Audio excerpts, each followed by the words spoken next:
dissect it a little bit more, right? Okay. So I think what was particularly done well is that you had someone who was in a particularly bad situation. Okay, he had obviously gone through some trauma in his childhood, which we found out when we visited the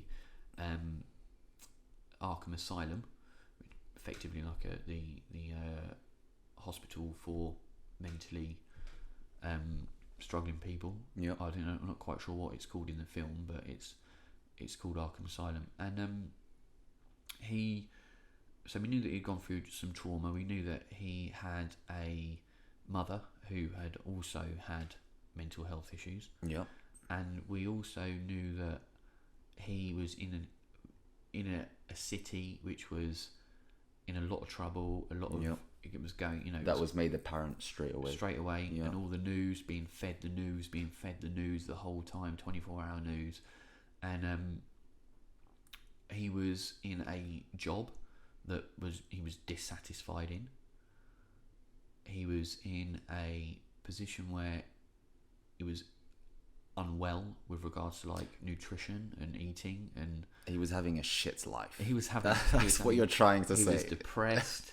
He was confused. He was getting beaten up. He was getting physically attacked. It was a shit life. He was in a bad way. Now, when you think of all those constructs, confusion, fear, anxiety, depression, all those things. Now, obviously, that kind of, for me, is where it highlights not everything at once, but some of those situations, regrettably, some of those behaviours elicited by other people, like he was taken advantage of, he was beaten up, he was lied to, he was belittled. Yep. A lot of these things, regrettably, happen to people within their lives. Mm-hmm. Hopefully, it happens once or twice, and then it's kind of resolved, right? You would hope, but that's not the case. People do find themselves repeatedly rather in those kind of situations, and they do suffer from those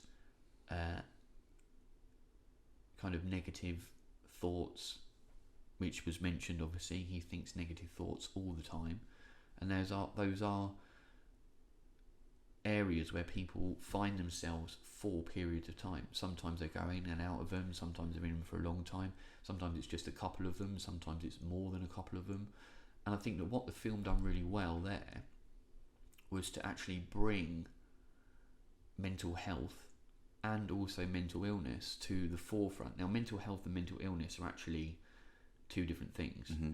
But everyone has mental health, of course, on a spectrum. You can have a good day, a bad day, just like everyone has physical health. Exactly,